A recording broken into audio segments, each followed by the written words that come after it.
अस्सलाम वालेकुम नाज़रीन, मैं हूं आपका होस्ट फैसल शाह। आप देख रहे हैं अबाउट डिजिटल यूट्यूब चैनल और फेसबुक पेज।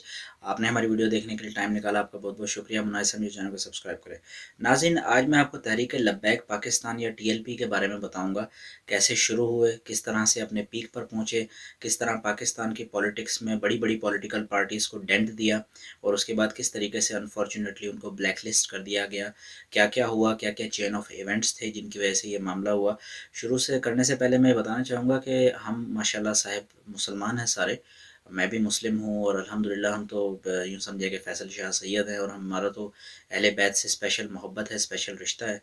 और नबी पाक की यूँ समझिए नामूस के लिए तो हमारी जान माल आन हर चीज़ कुर्बान है और उनसे बढ़कर किसी मुसलमान को कोई चीज़ नहीं हो सकती और होनी भी नहीं चाहिए।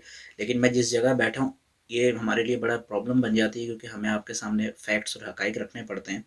तो मैं पेश की माज़रत करता हूँ अगर इस वीडियो में कोई ऐसी बात हो जाए जिससे किसी की दिल आज़ारी हो। तो जनाब, मैं आपको बताता हूँ ये शुरू हुई थी एक एक तहरीक। एक वाक़या हुआ था मुमताज़ कादरी के हवाले से, आपको पता होगा। सलमान तासीर को उन्होंने मारा था, उसके बाद उन पे केस चला। जब उन पे केस चला तो उस वक़्त फांसी उनकी जब होनी थी तो काफ़ी यूँ समझें कि ये एक तहरीक उठी जिन्होंने ये कहा कि उनको आप छोड़ें, उनको आप आज़ाद करें। बहरहाल कानून हरकत में आया, वो आज़ाद नहीं हो सके अनफॉर्चुनेटली और उसके बाद उनको फांसी दे दी गई। तो ये यूँ समझिए कि पहला इवेंट था या पहला मौका था जब तहरीक लब्बैक पाकिस्तान या टीएलपी खादिम हुसैन रिजवी साहब की उसमें सदारत में अपना उन्होंने पावर शो इस्लामाबाद में दिखाया। अच्छा जनाब, उसके बाद फैज़ाबाद धरना हुआ। फैज़ाबाद धरने के अंदर मामलात हुए, मसाइल हुए। आप सारे इससे वाकिफ़ हैं, इसमें ज़्यादा डिटेल में जाने की ज़रूरत नहीं है। उसके बाद जनाब फ्रांस में एक वाक़या हुआ। फ्रांस में एक आदमी था मलऊन, उसने कुछ नबी पाक के वो गुस्ताखाना खाके बनाए और उन खाकों को बना के उसने प्रेजेंट किया अपने स्टूडेंट्स को और उनमें से एक स्टूडेंट ने, मुसलमान स्टूडेंट ने कत्ल कर दिया उसका। फ्रांस में काफ़ी इसका बैकलैश आया और उन्होंने गवर्नमेंट लेवल पे उन खाकों को कई बिल्डिंग्स में पेरिस की लगाया। तो तमाम मुसलमान ममालिक में जितने भी मुसलमान रहते थे उनकी दिल आज़ारी हुई और मुसलमानों की दिल आज़ारी तो होनी थी। तो उसके बाद जनाब हुआ ये कि फिर तहरीक लब्बैक वालों ने फिर से एक बार मैदान में आए और उन्होंने ये क्लेम किया कि लास्ट ईयर की बात है ये, कि आप जो है उनके सफ़ीर को निकालें। तो उस वक़्त गवर्नमेंट ने एक मुआहिदा किया उनके साथ। अब वो मुआहिदा सही किया, गलत किया, उस पे अलग-अलग डिबेट्स हैं। एनी हाउ गवर्नमेंट ने मुआहिदा कर लिया कि जनाब हम फ़रवरी तक इस मामले को पार्लियामेंट में लेके जाएँगे, यानी मजलिस शूरा पाकिस्तान जो है उसमें लेके जाएँगे और वहाँ पे एनोनिमसली एक्सेप्ट करवा के उनको हम निकाल देंगे। अच्छा जनाब, उसके बाद खादिम हुसैन रिज़वी साहब की डेथ हो गई। अनफॉर्चुनेटली वो हमसे हमें छोड़ के चले गए इस कम उम्री में। भी बहुत अल्लाह ताला ने उनसे काम लेने थे ज़िंदगी में। एनीवे, उसके बाद एक और मुआहिदा हुआ जो कि फ़रवरी जब आया तो एफ़एटीएफ का इजलास था, आपको पता है। उस इजलास की वजह से ये करामत करना मुमकिन ना हो सका कि हम फ्रांस के सफ़ीर को निकालें। तो फिर उनके बेटे जो नए अमीर बने साद रिज़वी, उनके साथ मुआहिदे को एक्सटेंड किया गया और मुआहिदा एक्सटेंड करने के बाद फिर इसकी 10th of April date, 20th अप्रैल माज़रत के साथ डेट दी गई, जिसमें ये बताया गया कि जी हम 20 अप्रैल से पहले-पहले निकाल देंगे। अब यहाँ तक बात दोनों तरफ का मौक़िफ़ सेम है। उसके बाद अब 2 मौक़िफ़ है। पहला मौक़िफ़ टीएलपी की तरफ से है, उनका ये कहना है कि गवर्नमेंट फ़र्दर इसको एक्सटेंड करना चाहती थी और हमने उन्हें कह दिया था कि एक्सटेंड नहीं होगा, अगर हुआ तो हम जाके रावलपिंडी, फैज़ाबाद या इस्लामाबाद में धरना देंगे।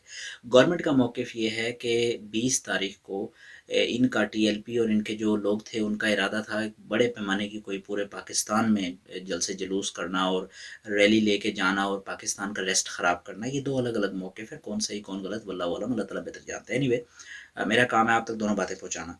बहरहाल जनाब हुआ ये कि 10 तारीख़ को अरेस्ट कर लिया गया साद रिज़वी साहब को।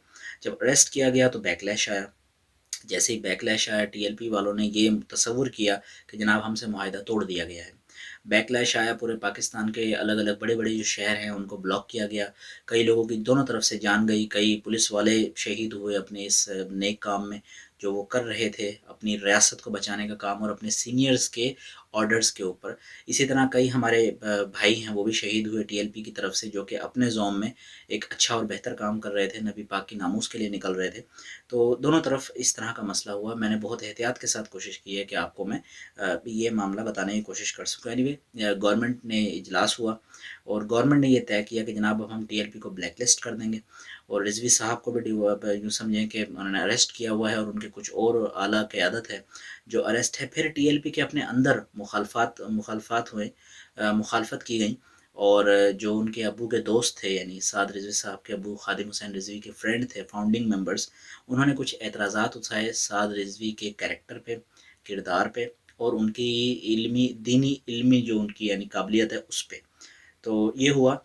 اب تک کی کرنٹ سچویشن یہ ہے کہ بلیک لسٹ کرنے کا نوٹیفیکیشن دے دیا گیا ہے. ہو سکتا ہے یہ لوگ کورٹ میں جائیں کیونکہ ان کے پاس 30 دن کا ٹائم ہے کورٹ میں جانے کے لیے. اگر یہ کورٹ میں جاتے ہیں تو وہ ایک الگ پروسیس ہوگا، شاید ہم اس پہ کیری فارورڈ ویڈیو بنا دیں. تو یہ اب تک کی بات ہے. تھوڑی سی میری گزارش اس میں یہ ہے جناب کہ ہم نبی پاک سے محبت کرتے ہیں اور یہ کرنی چاہیے. ہم مسلمان ہیں، ہمارا فرض ہے، یوں سمجھیں کہ دین کا جز ہے یہ، one part of are religion. اور یقیناً یہ کفار ہمارے خلاف ایسی سازشیں کرتے رہتے ہیں اور کرتے رہیں گے جب تک کہ ہم اپنے آپ کو کسی قابل نہیں بنا لیتے.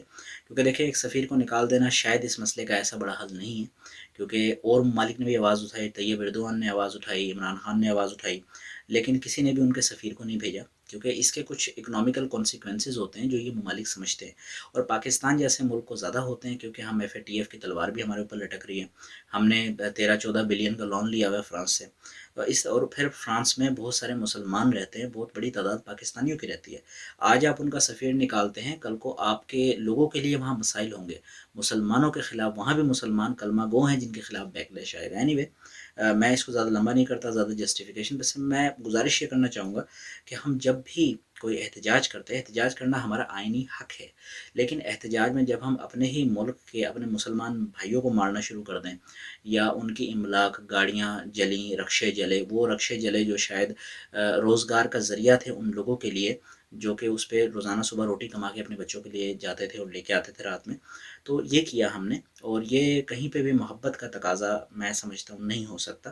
اور شاید اگر ہم نبی پاک کے دور میں ہوتے اور اس ٹائم ایسا کچھ ہوا ہوتا تو، اور اگر نبی پاک تک یہ خبر پہنچتی کہ اس طرح سے کچھ چاہنے والوں نے آپ کی وجہ سے یہ کیا ہے، تو شاید وہ بھی اس بات کو اپروو نہ کرتے. باقی واللہ عالم. اگر میری کسی بات سے کسی کی دل آزاری ہوئی تو میں معذرت کرتا ہوں. اور آپ اگر پہلی دفعہ آئے تو ہمارے چینل کو سبسکرائب کریں. ہم کوشش کرتے ہیں آپ تک انفارمیٹیو ویڈیوز لاتے رہیں. پاکستان زندہ باد.